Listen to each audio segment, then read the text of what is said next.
Assalamualaikum warahmatullahi wabarakatuh. Saya Farak Maliarus dengan NIM 19050974011 dari Prodi S1 Pendidikan Teknologi Informasi, ingin menyampaikan sedikit perihal perkembangan teknologi GSM. Selanjutnya ada outline di sini, yaitu poin-poin yang akan kita bahas.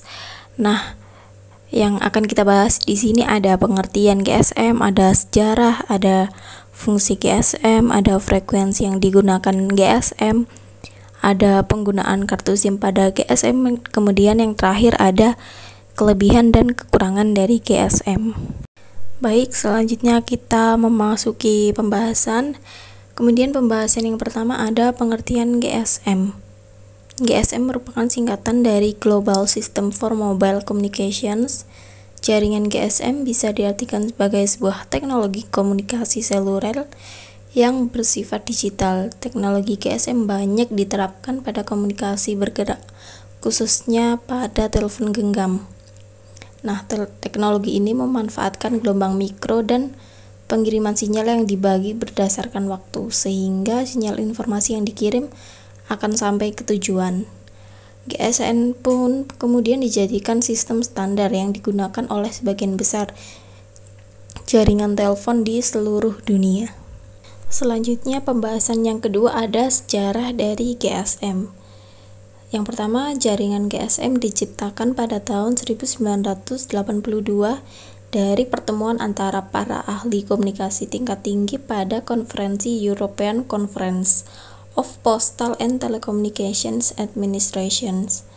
Nah, awalnya pertemuan ini memiliki tujuan untuk mengatasi infrastruktur seluler di Eropa, tapi kemudian meluas ke negara lainnya dengan cepat. Jadi banyak standar dan prosedur operasional jaringan GSM diterbitkan dalam jurnal tahunan. Pakar industri tersebut membantu merampingkan protokol komunikasi dari satu sistem ke sistem lainnya. Memasuki poin ketiga, yaitu ada fungsi dari GSM.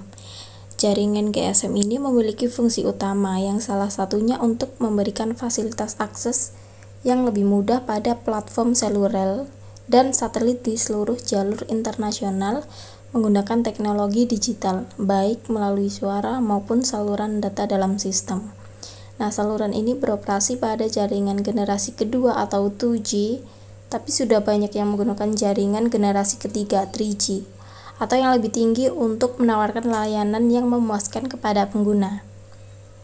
Nah, jaringan GSM ini secara khusus telah berperan penting dalam membangun akses di seluruh dunia untuk layanan telepon darurat dengan menggunakan angka 112 yang mengarahkan lalu lintas telepon global untuk responden darurat di dekat pengguna.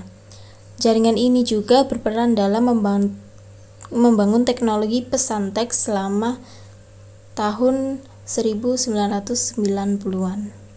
Memasuki pembahasan selanjutnya, yaitu ada frekuensi yang digunakan oleh GSM. Jaringan GSM bisa beroperasi pada frekuensi yang berbeda, tergantung pada sistem yang digunakan, yaitu 2G atau 3G. Nah, setiap frekuensi kemudian dibagi lagi menjadi saluran yang berbeda yang memungkinkan untuk melakukan pengiriman singkat informasi digital melalui koneksi GSM. Sebagai contoh, jaringan di Amerika Utara beroperasi pada frekuensi yang berbeda dari jaringan di Asia atau Eropa. Nah, perbedaan ini sebagian besar berhubungan dengan volume penggunaan ponsel di bagian-bagian tertentu di dunia. Selanjutnya, pada poin kelima ada pembahasan mengenai penggunaan kartu SIM pada GSM. Telepon seluler pada jaringan GSM biasanya disertai dengan penggunaan kartu SIM untuk menyimpan data tentang telepon dan pengguna. Hal ini memungkinkan informasi untuk bisa dengan mudah ditransfer ke perangkat yang berbeda. Beberapa penyedia GSM sudah menggunakan fitur penguncian SIM untuk menjaga di jaringan tertentu selama periode kontrak waktu. Nah, setelah kontrak tersebut selesai, maka kartu tersebut bisa digunakan untuk telepon baru atau pada jaringan yang berbeda. Sedangkan teknologi CDMA tidak menggunakan kartu SIM. Dengan demikian, data yang tersimpan dalam ponsel harus ditransfer secara manual atau melalui sambungan data. Kemudian kita sudah memasuki pada poin terakhir, yaitu kelebihan dan kekurangan dari GSM. Yang pertama, untuk kelebihan ada tersedia banyak pilihan provider di Indonesia. Kemudian yang kedua, memiliki kualitas suara yang sangat jelas serta jernih saat terjadi sebuah koneksi. Kemudian yang ketiga, sinyal lebih stabil dan kuat serta memiliki jaringan yang lebih luas di Indonesia.